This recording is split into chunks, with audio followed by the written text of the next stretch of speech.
ஓம் சரணாகத தீனார்த்த பரித்ராண பராயணே சர்வசியார்த்திகரே தேவி நாராயணி நமஸ்துதே. வணக்கம் நேயர்களே, இது மகாலட்சுமி ஜோதிடம் வழங்கும் காலச்சக்கரம். உங்கள் அன்பு ஜோதிடர் ஸ்ரீராம்ஜி பேசுகிறேன்.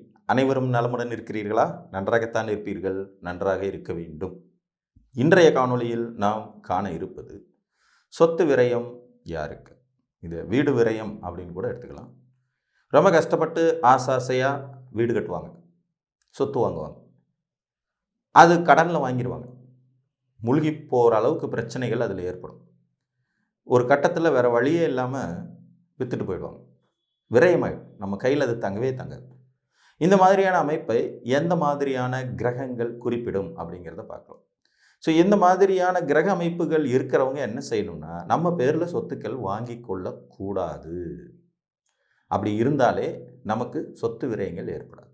இப்போ உதாரணமாக, 4ஆம் அதிபதி 12ஆம் இடம் என்கின்ற விரயஸ்தானத்திற்கு யாருடைய ஜாதகத்தில் வந்து அமர்ந்திருந்தாலும், 4ஆம் அதிபதி 12ஆம் இடம் என்கின்ற விரயஸ்தானத்திற்கு யாருடைய ஜாதகத்தில் வந்து அமர்ந்திருந்தாலும், அல்லது செவ்வாயும் சனியும் ஒருவரை ஒருவர் பார்த்து கொண்டிருந்தாலும், அல்லது ரெண்டு பேருமே கலந்து பாவ வீடுகளில் இருந்தாலும், செவ்வாய் சனியும் பார்த்துக்கணும், பாவ வீடுகள்லையும் இருக்கணும். இதுவும் முக்கியம்.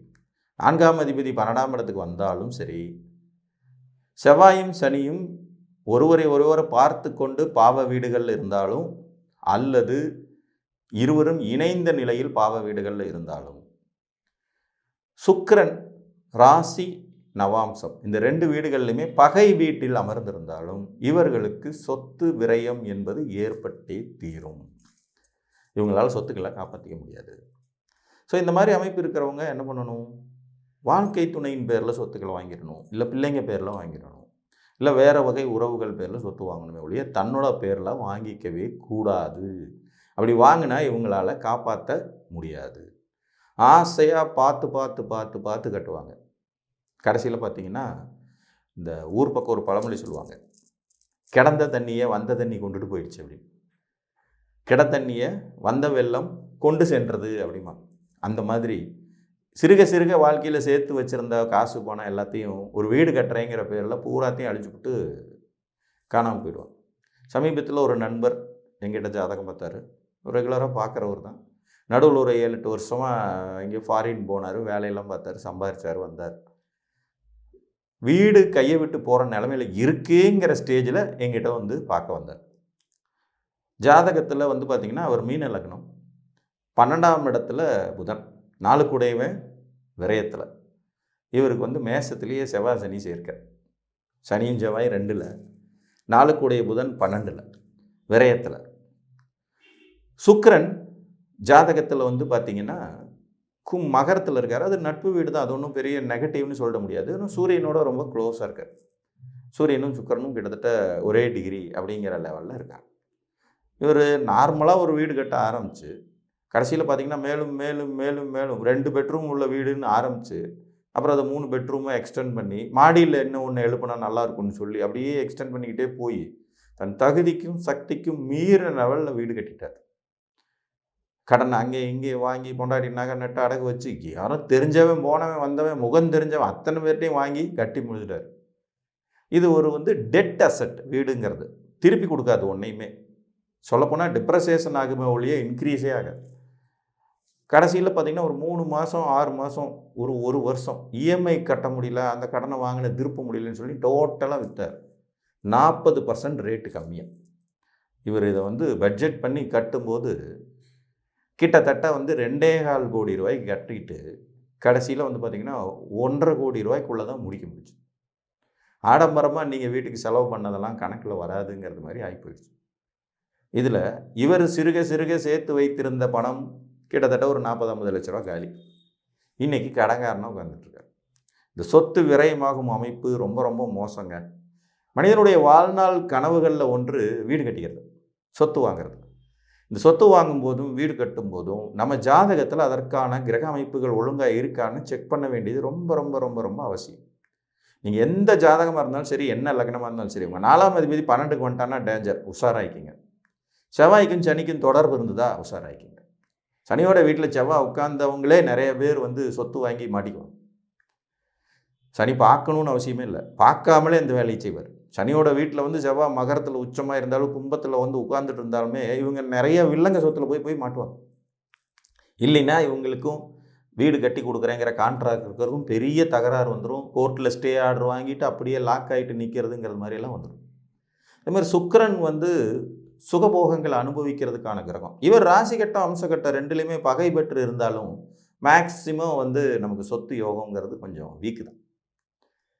இப்போ உதாரணமாக சிம்மத்தில் சுக்கிரன் ராசிகட்டம் அம்சகட்டம் ரெண்டுலேயுமே இருந்த ஒரு ஜாதகம் கஷ்டப்பட்டு ஒரு தோட்டம் வாங்கணும்னு சொல்லி வாங்கி கடைசியில் பார்த்தீங்கன்னா அது ஒரு வில்லங்க தோட்டமாக போய் பாதையே இல்லாத ஒரு இடத்த இவர் தலையில் பாலிசை போட்டு கட்டி விட்டு போயிட்டாங்க. இன்றைக்கி அதிலிருந்து மீளவும் முடியல, விற்கவும் முடியல, என்ன செய்கிறதுனே தெரியல, கண்ணாமொழி பிதுங்கிக்கிட்டு உட்காந்துட்டு. இந்த மாதிரி சிக்கலெல்லாம் உங்களுக்கும் வருவதற்கு வாய்ப்பு உண்டு. நீங்கள் எந்த லக்னத்தில் பிறந்திருந்தாலும் சரி, உங்கள் 4ஆம் அதிபதி செவ்வாயின் நிலை, சுக்கிரனின் நிலை, இதெல்லாம் கொஞ்சம் கவனமாக பார்க்கணும். 4ஆம் அதிபதி விரயத்துக்கு போயிட்டார்னாலே சொத்து உங்களுக்கு விரயமாக போகுதுன்னு அர்த்தம். புரிஞ்சுங்களா? 4ஆம் அதிபதி 12க்கு போயிட்டானாலே சொத்து விரயம், இதில் எந்த மாற்று கருத்தும் இருக்காது. அதே மாதிரி செவ்வாய் சனி தொடர்பு கொண்டு பாவ வீடுகளாக இருந்துருச்சுன்னா சொத்துனால நீங்கள் அனுபவிக்க முடியாமல் பண்ணிவிடும். சொத்தை அனுபவிக்க கூடாது. அதில் ஏதாவது வில்லங்கம் சிக்கல், வீட்டுக்கு போனதுலேருந்து உடம்பு சரியில்லாமல் போயிடுறது, தொழில் முடங்கி போயிடுறது, பிரச்சனைக்கு மேலே பிரச்சனை வர்றது, கணவன் மனைவி ஒற்றுமை உழைஞ்சு போயிடுறதுன்னு கன்ஃபியூசிங் நிறைய கொடுத்துரும். இதுவும் ஒரு அமைப்பு உண்டு. சொத்து விரயமாகும் அமைப்பில் இதுவும் வரும்.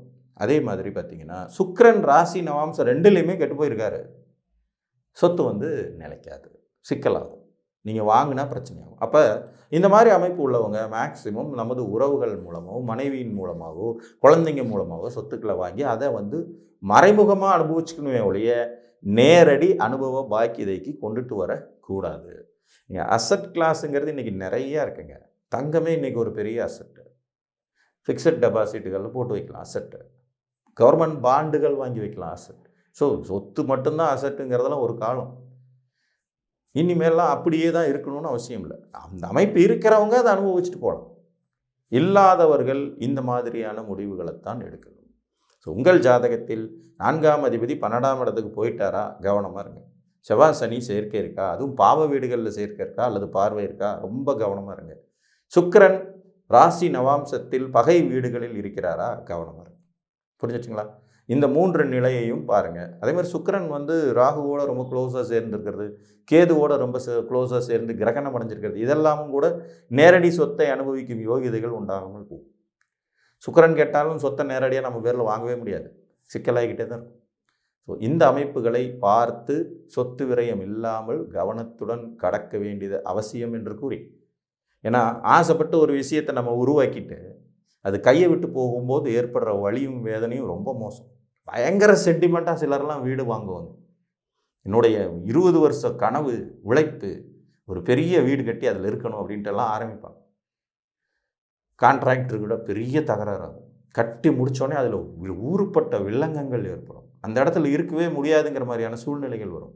அதுக்கப்புறம் பார்த்திங்கன்னா திடீர்னு வருமானம் கெட்டு போயிடும், வேலை கெட்டு போயிடும், தொழில் கெட்டு போயிடும். அதை கடனை வாங்கிட்டு திருப்பி அடைக்க முடியாத அளவுக்கு சூழ்நிலைகள் உருவாயிடும். எனக்கு தெரிஞ்ச ஒரு நண்பர் கடனே இல்லாமல் வீடு கட்டினார்.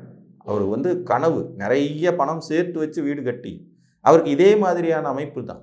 4ஆம் அதிபதி 12ஆம் இடத்துல, 12லேயே செவ்வாய் சனியும் சேர்க்க, ரிஷப லக்ன ஜாதகர், சூரியன் 12ஆம் இடத்துல உச்சம், 12லேயே செவ்வாயும் இருக்கா சனியும் இருக்கா, 3 பாவிகள் 12ஆம் இடத்துல.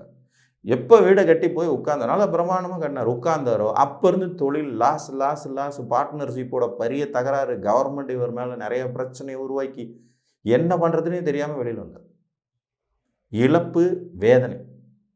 ஸோ இந்த 4ஆம் இடத்து அதிபதி 12ஆம் இடத்துல போய் உட்கார்ந்துட்டாலோ நீங்கள் கவனமாக இருந்துடணும்.